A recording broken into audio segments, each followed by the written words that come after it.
దీనికంటే ముందు ఒక నేను మాట చెప్పి తర్వాత వాక్యంలో వెళ్తాము. దేవుడు ఎప్పుడు వస్తాడు ఈ లోకంలో? ఇక్కడేమో దేవుడు అగమనే ప్రకాశం చేత వచ్చునని లేఖనం ఉంది కదా. అయితే మనకు తెలిసిన విధానంగా దేవుడు ఎప్పుడు వస్తాడు ఈ లోకంలో? మనకు తెలిసినట్టు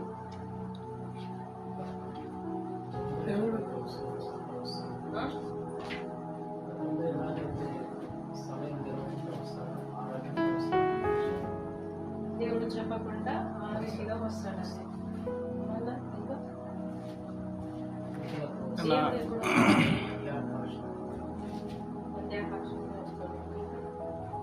తెలిసినే చెప్పండి, ఏం భయం లేదు. ఎందుకంటే మనం తెలుసుకుంటున్నాం.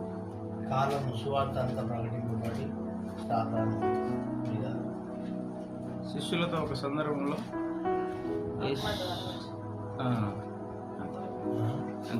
శిష్యుల మీద ఆత్మ ద్వారా వచ్చింది.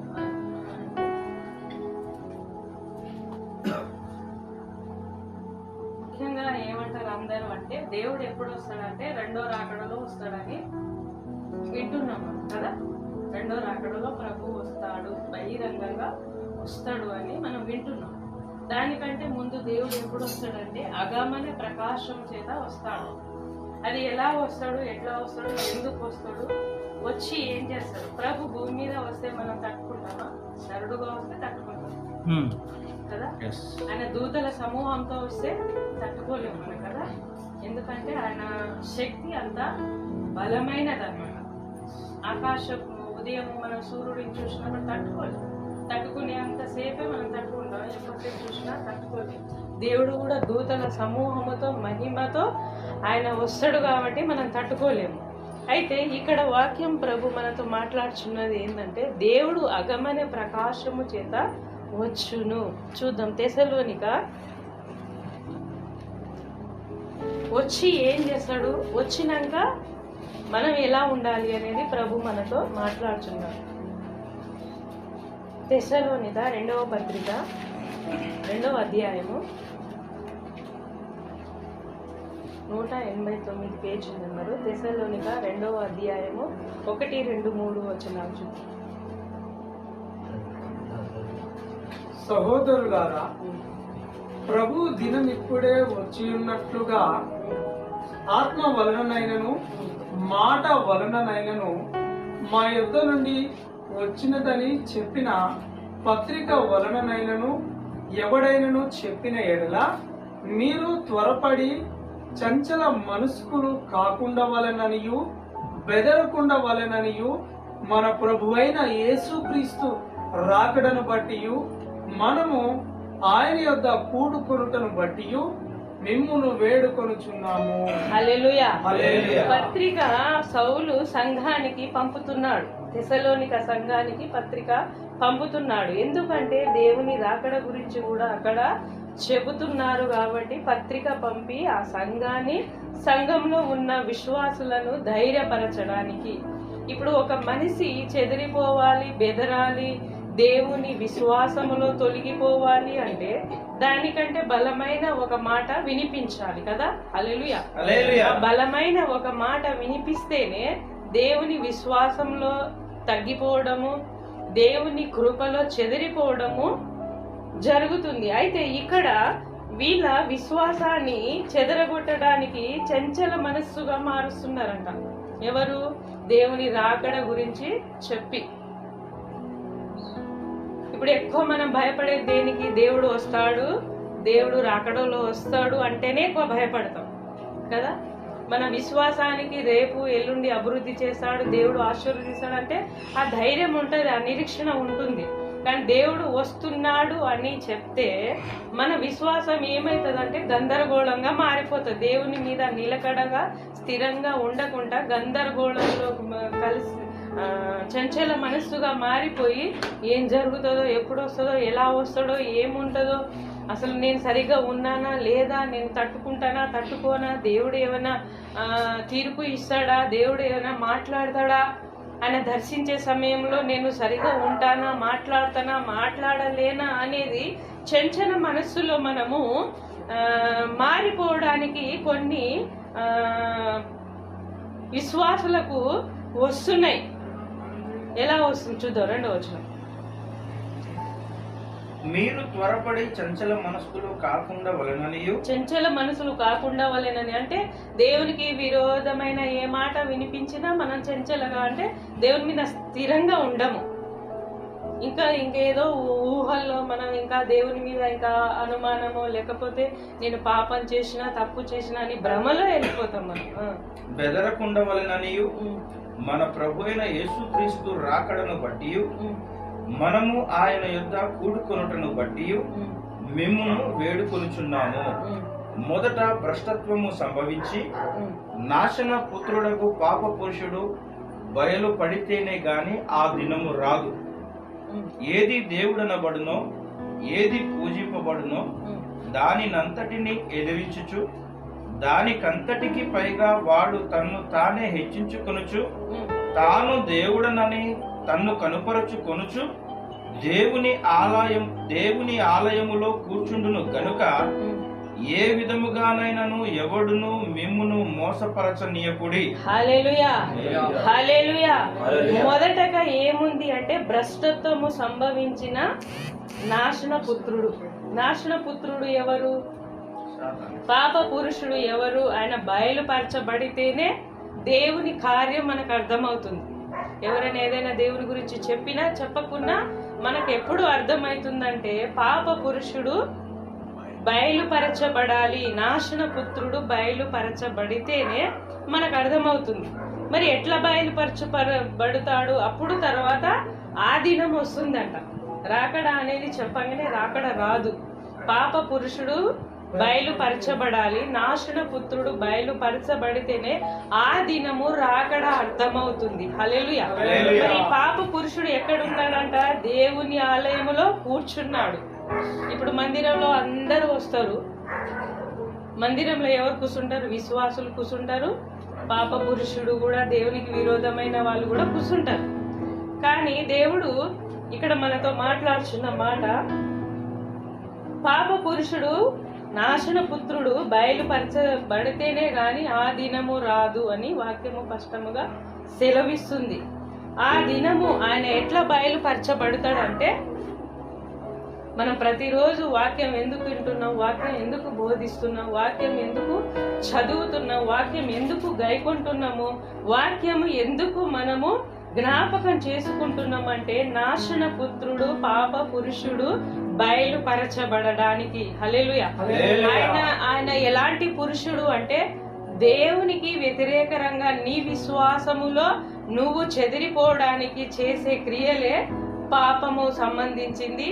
నాశన పుత్రుడు అబద్ధమైన, మోసమైన, అన్యాయమైన ఏదైనా సరే గాని ఒక వ్యక్తి విశ్వాసి అయిన ఆత్మీయుడైనా ఇలా ఎదుగుతున్నాడంటే ఎమ్మటే మనకు ఒక్కోసారి అనిపిస్తుంది, అమ్మో నాకు చెప్పకుండా ఇలా డెవలప్ అవుతుండు, ఇలా ఎదుగుతున్నాడు, ఏంటి నాకు చెప్పలేదని. ఆ క్షణము వాళ్ళ మీద మనకు వ్యతిరేకరమైన స్వభావం ఆలోచన వచ్చిందంటే మనం ఎమ్మటే గమనించుకోవాలి. ఏమని అంటే ఈ పాప నాశన పుత్రుడు, ఈ నాలో ఉండకూడదు, ఇది ఉంటే దేవుడు నా దగ్గరికి రాలేడని మనం జ్ఞాపకం చేసుకొని మన సహోదరులకు, మన ఆత్మీయుల క్షేమము కొరకు మనము అపవాదికి చోటివ్వదు.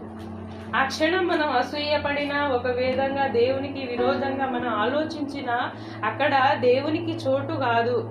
అపవాదికి, మన సహోదరికి, ఆత్మీయుడికి మనము వారు దీవించబడకుండా మనము చోటిచ్చిన విధముగా ఇక్కడ కనబడుతుంది. అందుకే పాప పురుషుడు నాశన పుత్రుడు బయలుపరచబడాలి. మన ఎదుటి శత్రువు దీవించబడిన, మిత్రుడు దీవించబడిన ఎవరు బహుమానం దేవుడే ఇస్తాడు, ఎవరు ఆశీర్వాదం ప్రభువే ఇస్తాడని మనం అనుకున్నప్పుడు ఏమైతుందంటే పాప పుత్రుడు, నాశన పుత్రుడు, పాప పురుషుడు బయటికి వెళ్ళిపోతాడు. హల్లెలూయా. అందుకే వాక్యము శ్రద్ధగా ఎందుకు వింటున్నాం అంటే ఈ క్రియలు పోవడానికి. చాలా మంది మనం అంటాం ఈ వాక్యం శ్రద్ధగా వింటే దీవించబడతారు, ఆశీర్వదించబడతారు అని అంటారు. అది కంటికి కనబడేది, ప్రకృతికి కనబడే ఆశీర్వాదం ఉండొచ్చు. కానీ ఎక్కువ నీకు నాకు సంబంధించిన ఆశీర్వాదం ఏంటంటే నాశన పుత్రుడు బయటికి వెళ్ళిపోవాలి, పాప పురుషుడు బయటికి వెళ్ళిపోవాలి. ఆ పాప పురుషుడు నాశన పుత్రుడు బయటికి వెళ్ళాలి అంటే వాక్యం ద్వారానే కార్యం జరుగుతుంది. హల్లెలూయా. ఇది మనకు ఆశీర్వాదం. భూ సంబంధమైన ఎన్ని ఆశీర్వాదమైనా రాని అది నువ్వు పొందుకొని గాని అది దేవుని దృష్టిలో ఏంటంటే మనం బ్రతకడానికి, దేవుని మహిమకరంగా జరగడానికి ఆ బ్లెస్సింగ్ కానీ మనకు కనబడని దేవునికి కనబడే ఆశీర్వాదం ఏంటంటే మనలో ఏ పాపము ఉండకుండా వాక్యముతో కడిగేదే దేవుని ఆశీర్వాదం. దేవునికి విరోధమైన మన విశ్వాసంలో, మన భక్తిలో, మన నీతిలో, ఆత్మీయ జీవితంలో దేవునికి విరోధంగా ఉండకుండా వినిపించే వాక్యమే బలమైన ఆశీర్వాదం. హల్లెలూయా, హల్లెలూయా. అయితే ఎప్పుడు వస్తాడంట దేవుడు? ఆ దినం వస్తాడు. నీ హృదయంలో దేవునికి విరోధమైన ఏదైనా ఉన్నా దానిని మనము ప్రతిరోజు వాక్యంతో కడుక్కోవాలి. ప్రతిరోజు వాక్యంతో మనము ఉదక స్నానం చేసుకోవాలి. పిల్లలకు మనం ప్రతిరోజు ఉదయం సాయంత్రం చిన్న పిల్లలకు స్నానం చేపిస్తాం. ఎందుకంటే వారు బయటికి వెళ్ళి ఆటలు ఆడి మట్టిలో కలిసిపోయి అపవిత్రంగా అవుతారని తల్లిదండ్రులు ఏం చేస్తారంటే ప్రతిరోజు స్నానం చేపించి శుభ్రం చేస్తారు. మనం కూడా ఈ లోకంలో ఆత్మీయతలో చిన్నపిల్లలం. మన వయసు పెద్దగా ఉన్నా ఎలా ఉన్నా కానీ దేవుని దృష్టిలో మనము చిన్న పిల్లలం. ఈ పాపం అనే మాలిన్యం అంటకుండా, పాపం అనే పురుషుడు మన హృదయములో అపవిత్రంగా కార్యము చేయకుండా ఉండడానికి వాక్యం వినిపించి దేవుడు ఏం చేస్తున్నాడంటే దానిని కడుగుచున్నాడు. చూద్దాము 3-4 వచనము. ఏది దేవుడనబడునో, ఏది పూజింపబడునో దానినంతటిని ఎదిరించుచు దానికంతటికి పైగా వాడు తన్ను తానే హెచ్చించుకుంటాడట. ఏది దేవుడు అనబడునో, ఏది పూజింపబడునో, దేవునికి విరోధమైనది, విశ్వాసులకు విరోధమైన దానిని ఆయన ఎదిరిస్తూ తన్ను తానే హెచ్చించుకుంటున్నాడు. ఎవరు అంటే నా పాప పురుషుడు. హల్లెలూయా. పాప పురుషుడు, దేవునికి విరోధమైన పాప పురుషుడు ఏం చేస్తున్నాడంటే దేవునికి ఇటు విశ్వాసులకు విరోధంగా ఏం చేస్తున్నాడు? తన్ను తానే హెచ్చించుకొని దాని అంతటి పైగా తన్ను తానే హెచ్చించుకుంటున్నాడు. చదువుదాం. తాను దేవుడనని తన్ను కనుపరుచుకొనుచు దేవుని ఆలయములో కూర్చుండును గనుక ఏ విధముగానైనను ఎవడును మిమ్మును మోసపరచనీయకుడి. హల్లెలూయా. దేవాలయంలోనే కూర్చుంటాడంట. అది ఎలా కూర్చుంటాడో, ఏ రీతిగా ఉంటాడో గాని ఏ విధమునైనను ఎవడైనను మనకు మోసపుచ్చనీయకుండా మనము జాగ్రత్తగా ఉండాలి. ఎవరిలో ఎలాంటి సాతాను మనని బెదిరిస్తున్నాడో, ఎదిరిస్తున్నాడో, విశ్వాసంలో ఎదగనీయకుండా మన మీద భయపెట్టి మాట్లాడుతున్నాడో ఆ విషయంలో కూడా మనము మోసపోకుండా మనము జాగ్రత్తగా ఉండాలని ప్రభు మాట్లాడుతున్నా. 5వ వచనం చూద్దాం. నేనింకను మీ యొద్ద ఉన్నప్పుడు ఈ సంగతులను మీతో చెప్పినది మీకు జ్ఞాపకము లేదా? కాగా వాడు తన సొంత కాలమందు బయలుపరచబడవలెనని వానిని అడ్డగించినది ఏదో అది మీరెరుగుదురు. ధర్మ విరోధ సంబంధమైన మర్మము ఇప్పటికే క్రియ చేయుచున్నది గాని. హల్లెలూయా. ధర్మ విరోధమైన మర్మం అంట. దేవునికి విరోధమైన చేసే ప్రతి కార్యం కూడా మర్మంగా ఇప్పటికీ పనిచేస్తుంది. ఎప్పటి నుండి అంటే సృష్టి ఆరంభం అవ్వక ముందు నుంచి ఇప్పటి వరకు ధర్మ విరోధమైన కార్యము జరుగుతూనే ఉంది.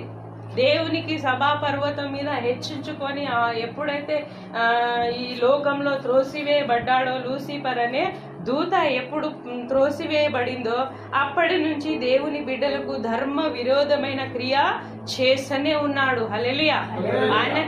ఆయన చేసే క్రియ వలనే కదా దేవుడు ఆయన బలి అయ్యాడు కదా. ఇది వరకు అడ్డగించుచున్నవాడు మధ్య నుండి తీసివేయబడు వరకే అడ్డగించును. అప్పుడు ఆ ధర్మ విరోధి బయలుపరచబడును.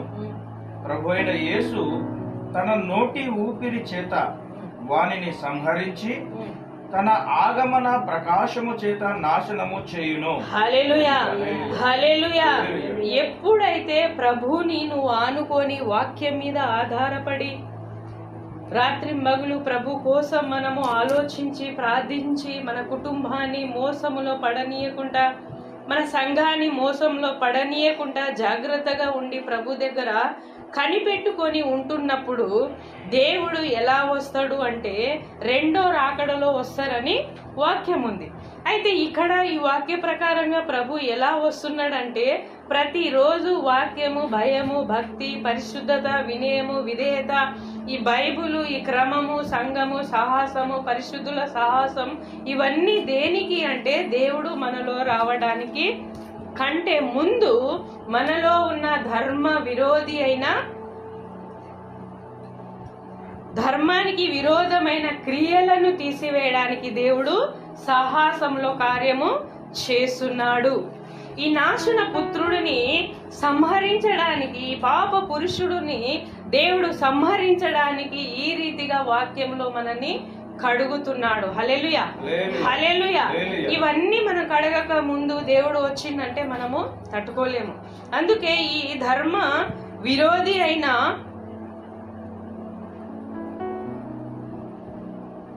దేవుని వాక్యానికి, ఆజ్ఞలకు విరోధి అయిన తన క్రియని దేవుడు తీసేస్తున్నాడు. అది అంటే ఆ పాపము, ఆ నాశన పుత్రుడు, ఆ ధర్మ విరోధి అయిన ఆ చెడ్డ క్రియలు ఎంత భయంకరంగా ఉంది, ఎంత బలంగా ఉంది, ఎంత స్వేచ్ఛగా ఉంది అంటే అది జరుగుతుంది కాబట్టి అపవాది కూడా, లూసిఫర్ దూత చెడ్డ కార్యాలన్నీ కూడా దేవాలయంలో కూర్చుండును, తన్ను తాను హెచ్చించుకున్నాడు. పరిశుద్ధుల మీద నేరం మోపుతూ ఉంటాడు, పరిశుద్ధులని భయపెట్టిస్తూ ఉంటారు. ఆ సమస్య, ఈ సమస్య, ఆలోచన, ఈ ఆలోచన, ఎక్కడో జరిగే విషయాలన్నీ చూపిస్తూ భయపెట్టిస్తూ ఉంటాడు. అది మనం జ్ఞాపకం చేసుకోవాలి. దేనికి అంటే ఈ పాప పురుషుడు, ధర్మ విరోధమైన క్రియలు నాలో ఉండొద్దు. యేసు రక్తంలో నేను కడగబడ్డాను, దేవుని ఆత్మతో నేను ప్రతిరోజు వాక్యము ద్వారా నింపబడుతున్నాను. నేను, నా కుటుంబం, నా సంఘము మోసపరచబడకూడదు అని దేవుని వాక్యాన్ని మనం గట్టిగా నమ్మినప్పుడు ఏమవుతుందంటే అప్పుడు ఏం చేస్తాడు దేవుడు? ఎలా వస్తాడంటే 8వ వచనం చూద్దాం.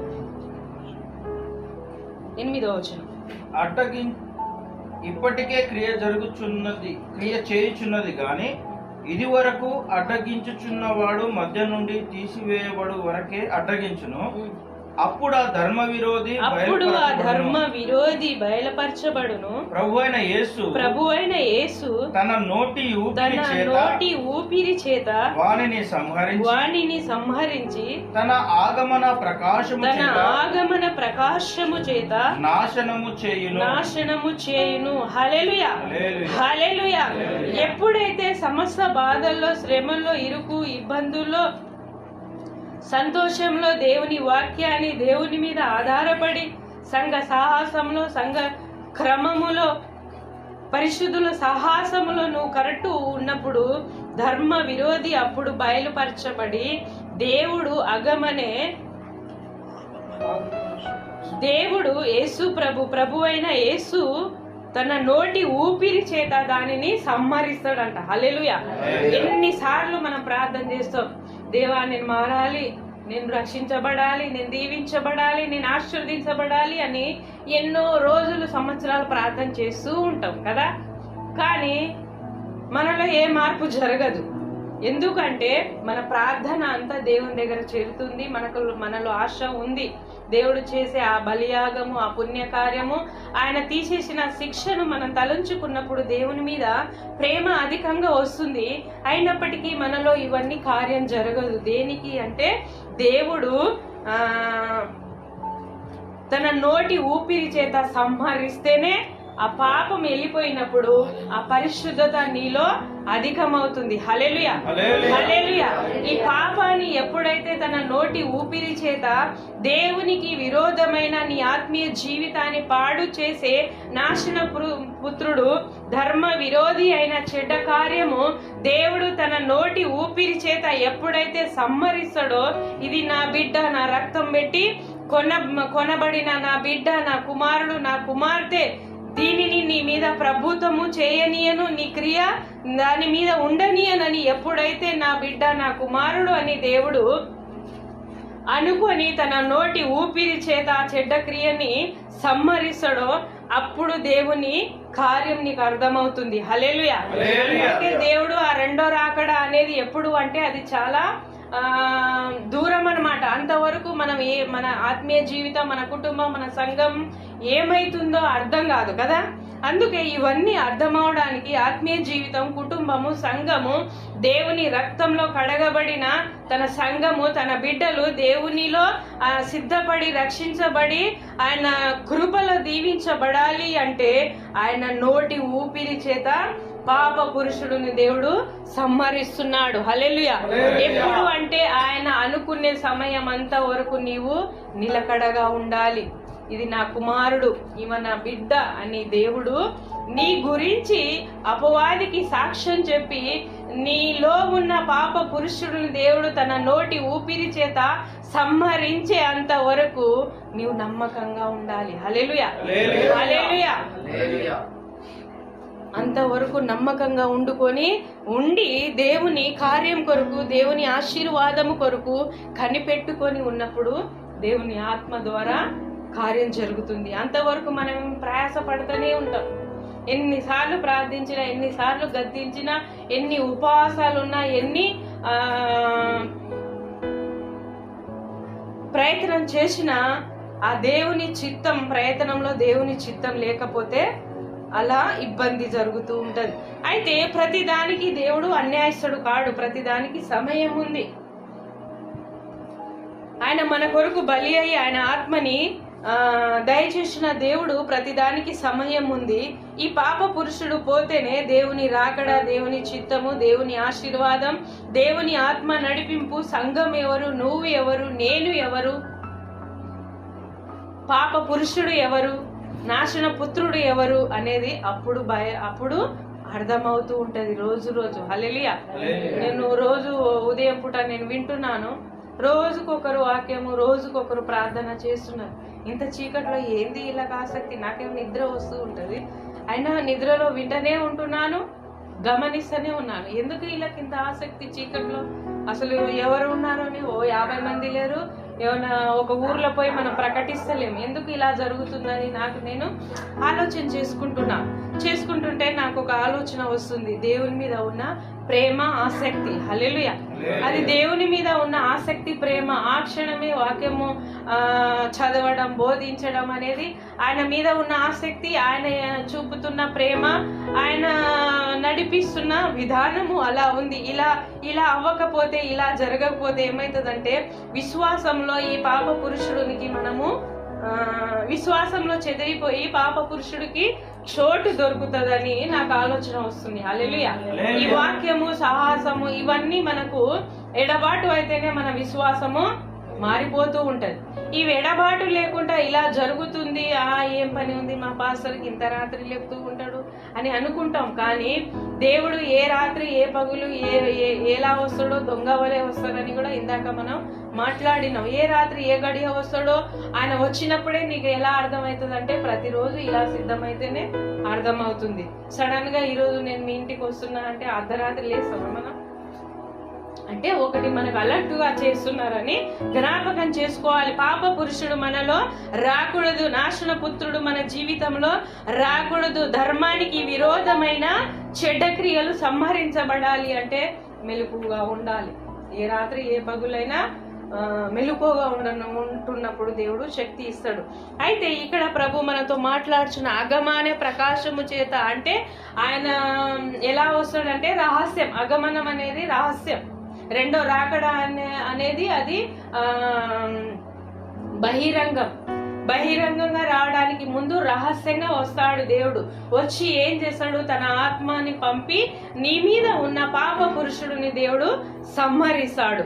తర్వాత ఏం చేస్తాడంటే నీవు ఆయన కృపలో ఎలా మార్చబడాలి, ఆయన పరిశుద్ధతలో ఎలా నువ్వు మార్చబడాలి, విశ్వాసంలో ఎలా అభివృద్ధి అవ్వాలి, ఆయన రాకడలో ఎలా సిద్ధపడాలి, కుటుంబాన్ని ఎలా కట్టుకోవాలి, సంఘాన్ని ఎలా కట్టుకోవాలి, పాప పురుషుడు సంఘంలో కుటుంబంలో ఆత్మీయ జీవితంలో మోసపరచకుండా మెలకుగా ఉండి ఎలా కాపాడుకోవాలో ఇవన్నీ ఆగమనే ప్రకాశంలో దేవుడు బయలుపరుస్తాడు. హల్లెలూయా, హల్లెలూయా. సడన్ గా దేవుడు వచ్చిందంటే మనకు శక్తి సరిపోదు. అందుకే ప్రతిరోజు పాప పురుషుడు పోతేనే దేవుని కార్యం అర్థమవుతుంది.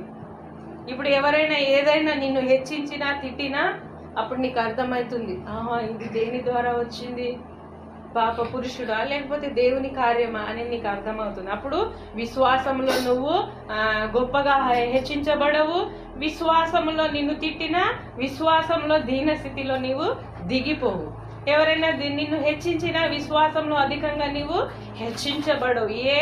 ఏ క్రమంలో నడవాలో, ఏ ఆత్మ ద్వారా నువ్వు నడిపించబడాలో దేవుడు నీకు బయలుపరుస్తాడు. అందుకే ఆయన ఆగమనే ప్రకాశంలో దేవుడు మనకు ప్రత్యక్షం అవ్వాలి. ఆయన మనతో మాట్లాడాలి.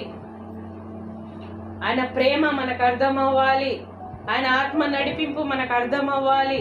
ఆయన కృప, ఆయన ప్రేమ, ఆయన దివ్య శక్తిని రుచి ఎరగాలి. మనము సంఘంతో మాట్లాడతాడు, యెహోవా ఉత్తముడు అని రుచి చూసి తెలుసుకొనుడి. ప్రతి ఆహారాన్ని మనం రుచి తెలుసుకుంటాం, కానీ దేవుడు రుచి తెలియాలి అంటే పాప పురుషుడు సంహరించబడాలి. హల్లెలూయా. దేవుని రుచి అప్పుడు నీకు అర్థమవుతుంది. ఎవరు నిన్ను హెచ్చించినా నువ్వు హెచ్చించబడవు, ఎవరు నిన్ను నిందించినా నువ్వు నిందించబడవు. నీ హృదయంలో ఎవరున్నారంటే దేవుడు ఉన్నాడు, దేవుని వాక్యం ఉంది, దేవుని రుచి ఎరిగి ఉన్నావు, దేవుని బిడ్డగా నీవు పిలుచుకున్నాడు. దేవుడు నిన్ను పిలుచుకున్నాడు తన బిడ్డగా. నీవు ఆయన వైపు తిరిగినావు కాబట్టి దేవుడు తన నోటి ఊపిరి చేత ధర్మ విరోధ క్రియల్ని సంహరిస్తున్నాడు. హల్లెలూయా, హల్లెలూయా. ప్రభువుని నీ హృదయంలో రావాలని దేవుడు ఆశపడుతున్నాడు. ప్రతి దినము కనిపెట్టుకోవాలి. ప్రతిరోజు దేవుని సన్నిధిలో నీవు కనబడాలి. ప్రతిరోజు ప్రభు సన్నిధిలో నీవు అనుభవించాలి. ఎక్కువ శాతం ఎవరైనా మనకు ఆత్మీయులు అయినా ఎవరైనా ఎప్పుడు మాట్లాడతారు కొన్ని విషయాలంటే రహస్యంగా సీక్రెట్ మాట్లాడుతూ ఉంటారు. దేవుడు కూడా తన బిడ్డతో తన సంఘముతో కూడా రహస్య విషయాలు కూడా సీక్రెట్ గా మాట్లాడతారు. అందుకే మీరు ప్రార్థన చేయనప్పుడు రహస్యమందున్న తండ్రితో మీరు మాట్లాడాలి. రహస్యమందు తండ్రి కూడా మీతో మాట్లాడాలి అంటే మీ లోపల వెళ్ళి గది వేసుకొని తలుపులు వేసుకొని ప్రార్థన చేయి అంటూ ఉంటాడు దేవుడు. హల్లెలూయా. అందుకే రహస్యమందున్న తండ్రి కలుసుకునేది ఎక్కడ అంటే నీ హృదయము ఏకాంతంగా నువ్వు గడుపుతున్నప్పుడు, నువ్వు దేవుని బిడ్డగా దేవుని కుమారుడుగా మార్చబడినప్పుడు, నీలో ఉన్న పాప పురుషుడిని దేవుడు సంహరించినప్పుడు, ఏ రాత్రి ఏ పగులైనా దేవుడు నీ హృదయంతో మాట్లాడుతూ ఉంటాడు. అది ఏ రాత్రి అయినా సరే, ఏ పగులైనా సరే, ఆ పరిస్థితి ఎలా ఉన్నా సరే, కానీ దేవుడు మాట్లాడే రహస్యమైన చోటు ఏంటంటే మన హృదయం. మరి సంఘంలో మాట్లాడడా అంటే మాట్లాడతాడు. ఆయన ఎన్ని విధాలుగా మాట్లాడతాడు. 10 మందిలో మాట్లాడతాడు, 1000 మందిలో మాట్లాడతాడు, సంఘంలో మాట్లాడతాడు. నువ్వు మౌనంగా ఉన్నప్పుడు మాట్లాడతాడు, ఒంటరిగా ఉన్నప్పుడు మాట్లాడతాడు. అర్ధరాత్రి ఏ రాత్రి అయినా నీ హృదయంలో వచ్చి కూడా దేవుడు మాట్లాడుతూ ఉంటాడు. ఎందుకు అంటే తన బిడ్డ కాబట్టి మాట్లాడుతున్నాం. మన పిల్లలతో మనం ఎలా మాట్లాడతాం? అనుక్షణం మాట్లాడుతూనే ఉంటాం. మనం మాట్లాడకపోతే ఆ ప్రేమ బంధం ఏమవుతుంది? పిల్లలు చెదిరిపోతారు. అలా దేవుడు మనతో ఎల్లప్పుడు మాట్లాడాలి అంటే మనలో పాప పురుషుడు సంహరించబడాలి. హల్లెలూయా. ధర్మ విరోధి అయిన క్రియం సంహరించబడాలి. హల్లెలూయా. దేవునికి విరోధమైన నాశన పుత్రుడు బయలుపరచబడాలి. ఈ కొద్ది వాక్యం ప్రభు దీవించుగా. హల్లెలూయా. దేవునికి స్తోత్రం. హల్లెలూయా.